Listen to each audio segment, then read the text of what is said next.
di santaat yàlla bu baax ci mbooleem ay xéewal. xam naa li may tijjee moom ab parenthèse la rek, amaana ñu bëri sax mën nañu ko bañ a comprendre actuellement, mais peut-être bés dina ñëw ngeen comprendre ko. mooy damay faral di wax ni nit koo xam ni yàlla daf ko yee mu nekk ci digg nit ñi nga xam ne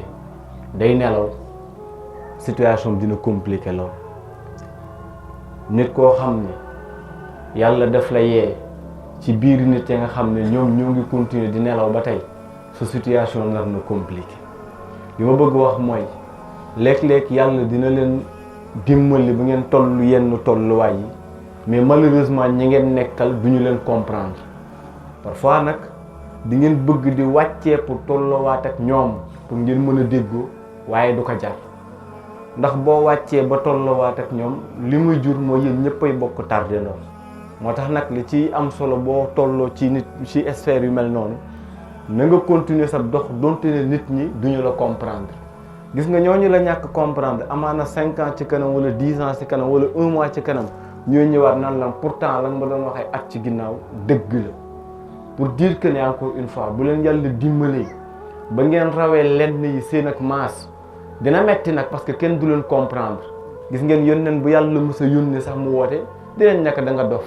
ndax yàlla da ko yee ci digg ay nit yi nga xam ne ñu ngi continuer di nelaw ba tey. léegi nag ndax day bàyyi mission bi ñëw ànd ak ñoom dëppoo ak ñoom?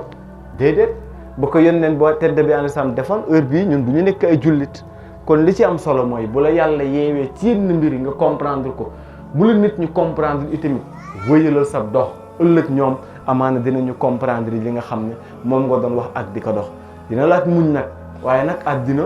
ak loolu ñu ànd. def naa démb li ma doon waxtaan mu ngi jëm ci li nga xam ne jigéen ñi moom la ñu doon addu ci biir procès bi nga xam ne moom la ñuy waxtaanee depuis le début. avant nag ñuy dugg fenn dama bëggoon ñu commenter ko tuuti, ndax démb defe naa bokk na ci li ma wax muy jigéen ñi lekk-lekk ñu indexé leen nan leen nangam ak nangam, te fekk préparation bi nga xam ne moo waroon ci ñoom defuñ ko ci ñoom. moo tax nag waajur yi surtout nag ñoom lay gën a indexé. surtout dafa am la nga xam ne il va falloir que ñu tàggat ci jigéen ñi. mën nañ ko sax yaatal ne xale yi dans le cadre général, mais jigéen ñi ñëw ci gën a fës parce que ñoom la ñuy waxtaane. muy dafa am la nga xam ne boo ko nit ki xësee def ci biir boppam mu nekk état d'esprit am rek, pour mu changer ko du doon lu yomb. te jigéen ñu bari seen état d'esprit mu ngi nekk ci naka lañ leen di yaree. bu ñu nekkee xale lañ leen di commencer tàggat ci mën a fóot, mën a raxas, mën a paase. aussi tamit au-delà de loolu ñu ngi koy préparer ci moom ku jigéen ki nan lay def pour plaire à l'homme, maanaam nan lay def pour ku jigéen ki mu neex góor ñi. ci loolu lañ koy préparer ba à chaque fois da ngay gis liñ koy xiir yëpp mooy li mu wax démb rek, nan ngay def ba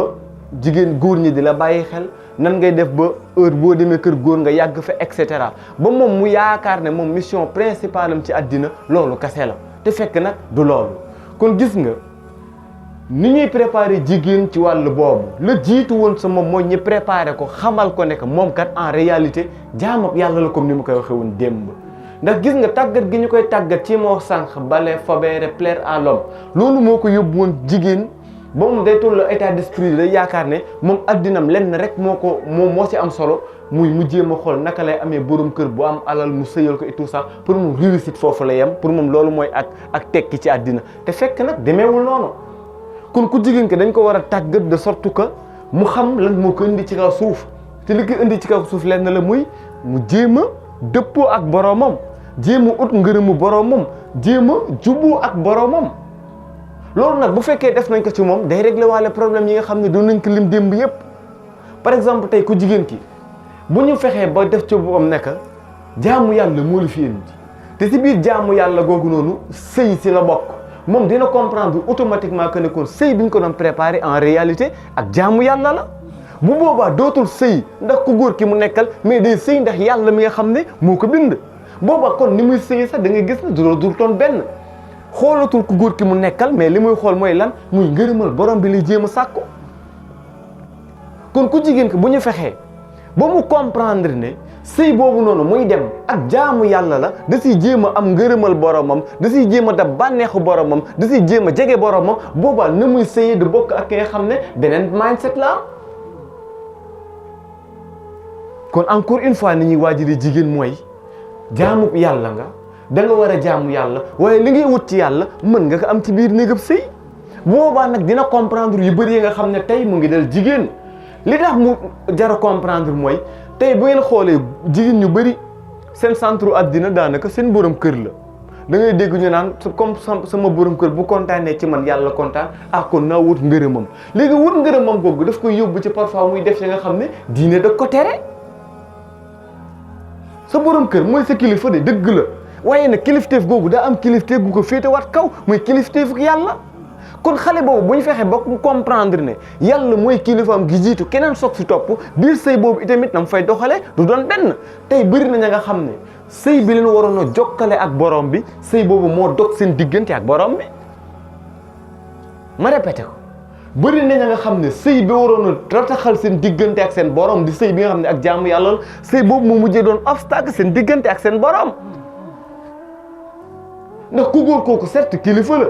mën ngaa jaar si moom jaamu yàlla ba yëg ci kaw mais itamit boo ko toppee ci yenn yi mën na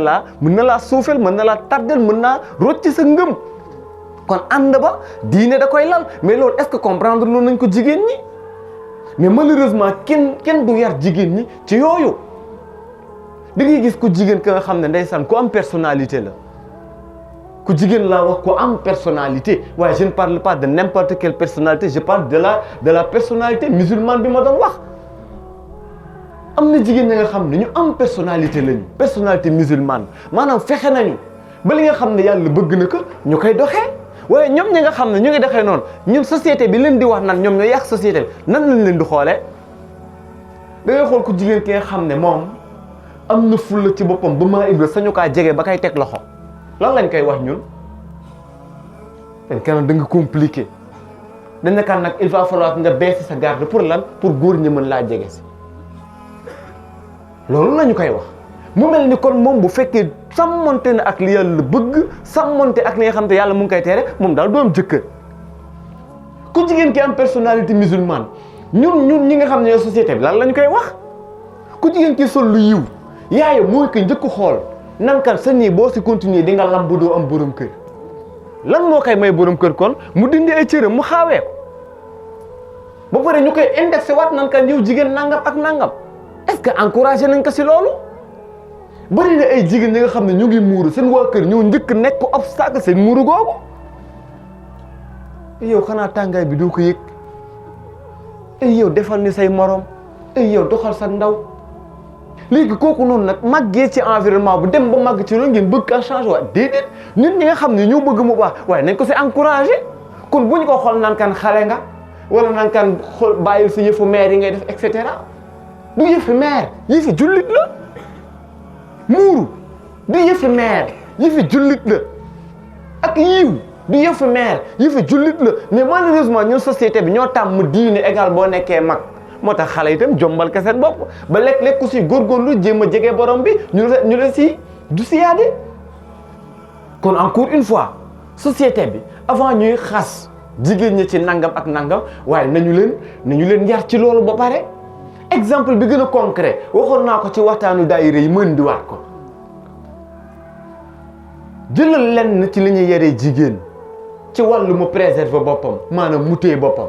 lan la ñu koy wax ci ay kàddu buñ ko bëggee xiir ci loolu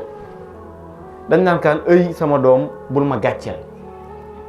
ëy sama doom xalaatal bés bi ngay dem sëy say goro nuñ lay xoolee bàyyi ko xel ëy yow sa borom kër bés bu lay jël foofu la lay respecté ba faw wala mu ñàkk la faa respecté ba faw kon gis nga li ñu koy tàggatee yëpp lan la regard société bi opinion wu société bi mais loolu daa am ay conséquences yu muy jur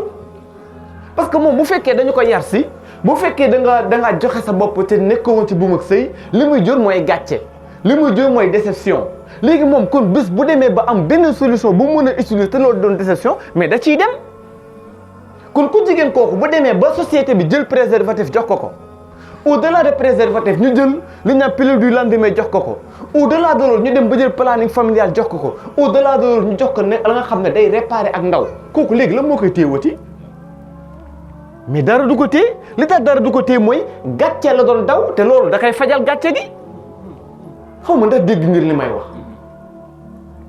yow bi nga koy yar da nga ko doon yar si mu bañ gàcce ba moo tax yooyu noonu nga naan kam bu ci dem moom kon bu demee bañ jox ka la nga xam ne mën naa remplacer ndawam bu ko defee ki muy koy séexal kooku doo xam ne moom joxe na boppam waaw wala déet kon gàcce gi faj na ko kon léegi lan moo koy téewati kon kooku boo ko yar doo ko yar si nangam gàcce la lay jural da nga koy yar ci nangam sa borom bi la bind da ko tere yar ko ci nangam boo koy def yàlla da lay mere yar ko ci nangam boo koy def sa ngëm day génn ci yow boo ko yaree ci loolu kon bu boobaa moom dina xam ne préservatif du ko préserver ci mbugulum yàlla bu boobaa lu ñu ko mënti indil itamit du tax mu suubu ci loolu parce que bu boobaa xam na ne ak lu mënti def yàlla mi nga xam ne ay bëtam mu ngi fi di gis lépp mu ngi koy gis bu boobaa kon merum yàlla lay daw pour bañ a tàbbi ci yenn yi mais ñun ni ñuy yare xale yi moo tax baaxul boo ko bañ doo gàcce ëllëg itamit bu demee ba divorcé lu koy téye yéen xam ngeen ne am na ay jigéen yi nga xam ni dañuy dugg si sëy génnaat vite fait xam nga la moo tax liberté la ñuy wut parce que la ñu doon bañ muy ànd ak góor ñu xam ne kii kat jébaane na boppam ci mbedd mais bu demee ba dugg sëy ba consommé mariage bi mais bu tasee la moo koy téyewati kat mooy xam ne moom def na nangam wala nangam kon kooku li koy téye pour mu bañ a tabbi ci yenn bàkkaar yi du gàcce gi nga koy dawloo ragal gi nga koy ragalloo yàlla mooy tax mu koy def nga jàkkaarloo moom ne que yàlla kat nee na ay jaamam dëgg du ñu njaaloo ndax loolu képp ku ko def yàlla day ful ci mbugal nga jàkkaarloo moom daanaka jullit du njaaloo ndax yàlla nee na jamono ji nga njaaloo yàlla yonent bi nee na yàlla day fëkk si ngëm laa yazni zaani xiina yazni wa huwa mu'min moom bu boobaa dina ragal loolu du ko ragal ndax bañ gàcce mais da koy ragal ndax yàlla da ko tere kon foofu ngay gisee différence ci naka la ñuy yaree xale yi waaye est-ce que loolu ñu ngi ci bàyyi xel duñ ci bàyyi xel kon xale bi bu ñu fexee ba def ci moom diine yu bëri yi nga xam ne ñu ngi koy bañ du ci yegg waaye te mu am beneen paramètre bu ñu war a bàyyi xel ku jigéen ki ci biir tribunal bi def ne am na yéen si yéen nit ñi benn bët ba ngeen may xoolee te man bëgg naa comprendre lan moo tax ngeen ma koy xoolee ñu ne ko bët bi ngay wax ban bët la mu ne bët bi ngeen may xoolee man jigéen ñi nga xam ne maa divorcé bëgg naa comprendre lan moo tax ngeen ma koy xoolee déjà divorce ndax lu bon la divorce ndax lu bon la déedéet dëgg la nag yàlla mi ko daganal souhaité wu ko mais est-ce que képp nga xam ne dafa divorcé dafa bon gis nga divorce kenn mënu si natt nit ku baax ak nit ku bon waaye yéen mu tedd bi divorcé wul wala la ngeen koy wax dafa am la nga xam ni il va falloir que ñu xam ne ça va dans les deux sens yéen ñii ñu ci bëri ci yéen seen rakk buy sëy wala ku leen jege léeg-léeg mu expliquer leen la nga xam ne wallaahi xam ngeen ne kii mu génn sëy bi sax moo gën mu toog fa bu fa génnee est-ce que da ngeen koy xoolee da ngaa bon da ngeen naan am na motif bu raisonnable bu tax mu divorcé ndax yéen xam ngeen ne am na yenn góor yi moom sëy ak ñoom moom jaamu yàlla la rek kon li ma bëgg a wax mooy divorce du benn nit a koy def ñaari nit ñoo koy def ñaari nit ñi ko def noonu nag ñoom ñaar ñëpp sax mën nañu bañ a nekk ay nit yu bon ñaari nit mën nañoo sax incompatible juste moo tax ñu divorcé incompatibilité rek maanaam baax nga mais maak yow moom suñuy rab mënul def ñu waxtaan ci njëkk ku nekk jël yoonam léegi nag lan moo tax société bu loolu amee ñuy xoolee bët góor gi moom amul problème mais ku jigéen ki dañ koy xoolee benn bët bi nga dégg lekk ne buñ ne laan diw dafa musoon sëy divorcé nga naan kon teeyal ci ay mbiram moom moo fautif kon kan moo responsable kon jiiñante bi ñuy jiiñante encore une fois nu ñu def retour sur soi ñu xoolaat suñu bopp encore une fois am na ay sëy yi nga xam ne wallahi azim man day laa wax sama avis personnel la am na ñu bëri ñu ma xam ne man de bu ma sañoon ñu tas moo gën ñu continuer sëy ba si li ma xam man dak léeg-léeg nga gis ay situation xam te ni jéggi na dayoo ndax nag sëy dafa am nuñ koy defee mu am la nga xam ne dafa war ku góor ki jëm si ko jigéen ki tam am lu ko war jëm si ko góor ki parfois nga gis ay situation ya nga xam ne ku góor ki li ko war tarfatal ay ni di ko ci def yow dundaloo protéger woo sàmmoo la la war yëpp defoo ci dara ba pare ngay ëlbati ko parfois jël sa loxo sax di teg ci kaw ku jigéen ki di dóor fan la jëm kooku dañ koy encourager nga gis ku góor koo xam ne moom la war mu yor njaboot gi du joxe lekk du joxe naan boole si sax au-delà de loolu yëpp muy dem di takki ñaareel di indi te yi may wax yëpp ay faits sociétaux la yoo xam te ni képp kenn su ñun buñ ko joxoon micro bi mën na ci wax pour vous dire que ne parfois yenn divorce yi waaye nag c'est normal kon ki ko def buñ ko xool benn bët bi deful dara waaye démb itamit wax naa li nga xam ne mooy solidarité féminine waaye dama ko taxañ solidarité féminine buñ koy wax mooy jàppalante gi si diggante jigéen ñi te nag bu ñu xoolee société bi tey problème yu bëri yu jigéen di jànkonteel moroomu jigéenam moo koy teg jigéen laa wax problème yu bëri yu muy jànkonteel moroomu jigéenam moo ko koy teg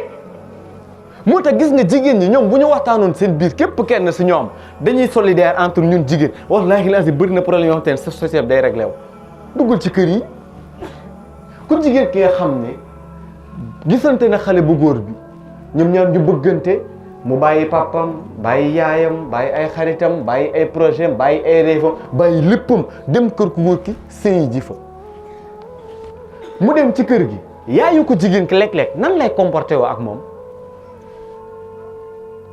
yéen ñaata jigéen ña ngeen xam ña nga xam ne seeni góor dañ leen a bundu xataat ci biir kër yi jigéen ak jigéen la de te waxoon naa ne am na la nga xam ne faaw ñu bàyyi ci xel gis nga nit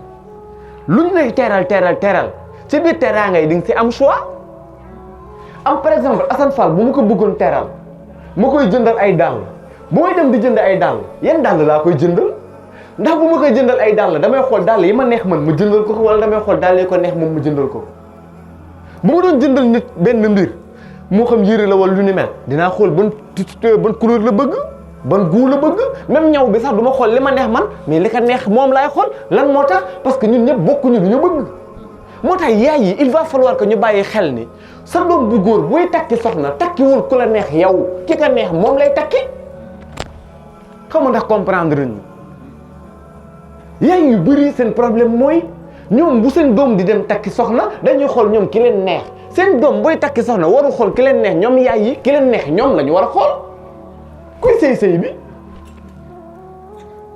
mais léeg-léeg nga gis yaay yoo xam ne dañuy sëy seen sëy bëgg sëy seen sëyu doom mënul ne kon ki nga xam ne tey moom mooy dem takk soxna il va falloir que yaay yi respecter seeni choix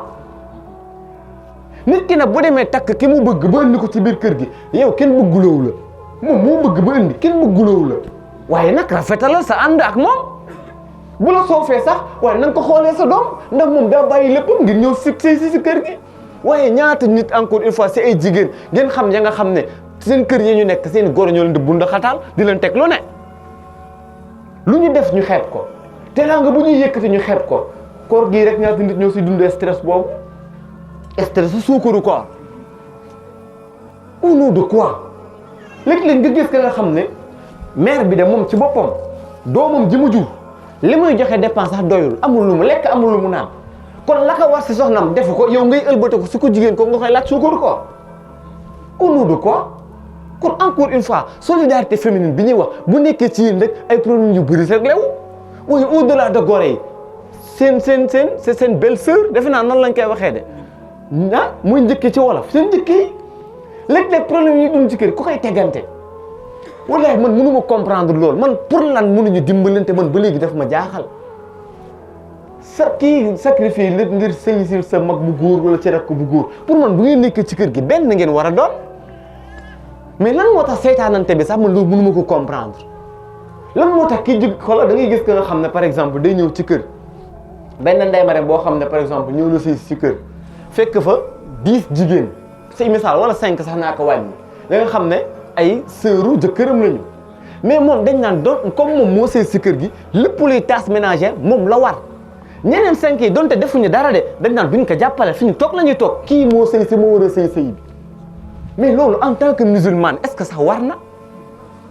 waxuma yi ngeen nekkee société ay réalité sénégalaise de déedéet waxuma loolu en tant que jullit laay wax ak yéen est-ce que loolu war na nga gis sa morom nekk ci biir kër di souffrir te li muy souffrir pour kan la du pour papaam du pour yaayam de du pour kenn moom leen di ko fi indi mooy daa bëgganteeg seen frère loolu ko fi indi kon kooku bu nekkee ci kër gi pour man war ngeen mën a rataxal seen diggante war ngeen mën a doon benn mbir aussi mi war ngeen mën a jàppalante waaye kan mooy créer yenn situation si biir kër yi kan la kii ñëw si kër gi nga ne da nga koy seetaan lépp moo koy def mooy xëy mooy bale mooy feebar yow doo def dara boo taxalee kas sax teyal nga kaa raxas da nga koy teg si waañ bi moom moo ko war a raxas lan la en tant que nag musulman laay waxee ak yéen waxuma ak yéen en tant que ñi nga xam ne société sénégalaise la ñu ne ndax nag société sénégalaise ay réalité ak réalité enseignement yu islam lu ci bëri dëppoowul moo tax mooy wax ak yéen en tant que musulman ngeen xoolal seen xol yi ndax loolu yell na ndax loolu war na mën a ne waaye tamit bokk na si jigéen li ko gën a sonal ba tey si diggante moom ak ay moroomu jigéenam mooy sóoraale wallaahi azim léeg-léeg da ngay xëy ci tali bi par exemple nga dugg ci oto yi koy dajanteel ci fajar gi maire yi ngay gis ñu gàddu seeni paan di dem di wuti li nga xam ne pour daan seen doole la ñii nekk ci marché yi ñii nekk ci jën yi et cetera et cetera dañ leen di yërëm fajar laa wax fajar dañ leen di yërëm waaye gis nga léeg-léeg gis nga yërmande googu parfois day transformé wu ngeen baal ma nekk ak jéppi jëm si ñoom parce que man mënuma concevoir coono yi ngay daj pour am coono bu nekk nga daj ko pour am léegi bi nga amee pare loo siy def lan lañ siy def moo tax ma ne kon yërmande bi ñuy am ci ñoom léeg-léeg day mujjee transformé wu en jéppi parce que nag pour man boo dajee yenn coono yi wallaahi yenn yi nag moom waroo kaa mën a def waaye li lay wan ne léeg-léeg ñëw sóoraale daf leen di sonal mooy mën nga see gis benn mère Aïcha ba nga xam ne mën na dajale 2 millions mën na gis doomam di kërti di kii du ko faale du ko si dimbali nga gis nga bés bu xew jotee fu mu ko mën a lijjantee dina ko lijjante bu ñëw teg ko stable bi lan moo tax samay nawle laa fi nekkal foog ma siggi seen kanam nga gis ko mu jël 2 millions yooyu pasaree ko si benn guddi ba mu jël takk mu ëlbati ko nag toog ndekki sax après du koy të loolu lan la loolu war naa mën a ne moo tax ma ne encore une fois coono yenn yi ñun ñoo ko teg suñu bopp te li tax ñu teg suñu bopp mooy sóoraale gi ñuy sóoraale waaye du mairie rek de ñoom ñii tamit classe gii da ngay gis lekk ku siy xew wallaahi loxoom sax jotul ginnaawam ñëpp xam ko mais mu am doom ne de damay xewal sama doom wala lekk premier ngénte bi sax ngénte wuñ deuxième bi mu ne def ma ko woon bi baax dama koy def foog ma siggil sama bopp looy siggilee sa bopp nga sunul ñëpp nag xam nga yenn yi ay coono la ya nga xam ne da nga koy def te wallaahi après du la jural benn intérêt te li si am solo mooy boo demee bay def yooyu noonu sax waa def ko ci loo mën waaye nga xew ba pare amel photographe bi amel tailleur bi amel borom bâche yi ñëpp nga amel leen lu ko jar lu ko jar bëri nag nga xam ne bu xewee ba pare après ñëpp boo mu ay convocation la ñu mujjee lan moo ko jar lan moo tax li nga mën doo ko def nga yem sa mais boo xoolee jigéen ñi li leen gën a sonal mooy sóoraale lan la ñeneen ñi di wax ci man te waxoon naa ne addina ak loo mënti def force nit ñi dinañ wax ci yow force nag loo mënti def force nit ñi dinañ wax ci yow te nañu ëlbati suñu bët ñu xool ko si nga xam ne ñoom la yàlla dénk alal seetlu leen ñu riche le plus souvent dañu sonal seen bopp ci dara ñu riche amuñu lu ñuy prouver moo tax dañu sonal seen bopp ci dara lépp dañ koy simplifier mais man mi yorul rek nag may jéem a góndiwaate est-ce que nag jarul nag ñu wàccee mbir yi est-ce que jarul ñu wàññi yenn mbir yi kon encore une fois li ñuy yéegal ci kaw nañu ko wàcc sóoraale bi ngeen di sóoraale doomu aadama yi dem leen si ak douceur lépp la nga xam ne yéen a ngi koy def encore une fois na nekk à la hauteur de seen poche lu mu àttan waaye dem leen ci mais la nga xam ne mënoo leen ko waaye nag bëri na ci yéen ko sonn looloo tax mu sonn bëgg di bañ nit ñi wax di sóoraale nit ñi di bañ ku si commentaire te loolu mënul ne encore une fois addina ku fi nekk nga baax nit ñi dinañ commentaire nga bon nit ñi dinañ commentaire ngay joxe nit ñi dinañ commentaire nga ñàkk joxe nit ñi dinañ commentaire yonent bu tedd bi alayhi salaam moo gën li yàlla bind waaye ñëpp est-ce que ñëpp am une appréciation positive ci moom yéen bu ngeen demee Facebook sax di ngeen fa gis ay groupe Facebook xam na la tudd nous avons quitté l'islam ñun génn nañ ci l'islam ku nekk nag day joxe say motif ku nekk de yàq yonent bi lu mel ne xeme te moo gën ci yàlla bind pour dire que ne nit ki mënoo am ay sympathisants kese foog nga am na nga xam ne dañu lay bañ kon yow jigéen itamit ñëpp mënuñoo bokk am une appréciation positive ci yow fi may wàccee mooy dañu naan les mauvaises habitudes sont comme un lit confortable facile à entrer mais difficile d'en sortir dañuy wax ne ay habitudes yu bon tàmm jikko ju bon mu ngi mel ni ab lal bu nooy tëdd ci dina neex loolu waaye nag génn ci lal ba jóg ci lal ba dina difficile lool loolu mooy lan mooy nit ki looy tàmm boo moytuwul bul nga bàyyi ko après du dul lu yomb ndax démb wax naa ko benn mauvaise habitude nag léeg-léeg dafa nekk ci yéen parenthèse la sax mën nañ ko sax boole ci thème bi ndax génnul ci confiance bi ma doon wax muy lan muy léeg-léeg dafa am la nga xam ne góor ak jigéen ñoo ci maase muy léeg-léeg li ñu tuddee vengeance da ngay gis ko jigéen ka nga xam ne moom nee na moom fidélité du mbiram lan moo tax mu ne damaa nekkoon a góor war na ma léegi loolu nekkatul sama mbir noonu itamit la ko góor ñi di waxee mais problème bi mooy yàgg naa wax nit ki bu ñu naan vengeance bu la neexee neel islam daganal na ko ndax yàlla moo ne ci alquran képp ku leen tooñ bu leen neexee fayu leen fayu gi nag na tolloo ak tooñ gi waaye nag li gën mooy ngeen jéggale kon boo demee bay fayu si kan nga war a fayu si ki la tooñ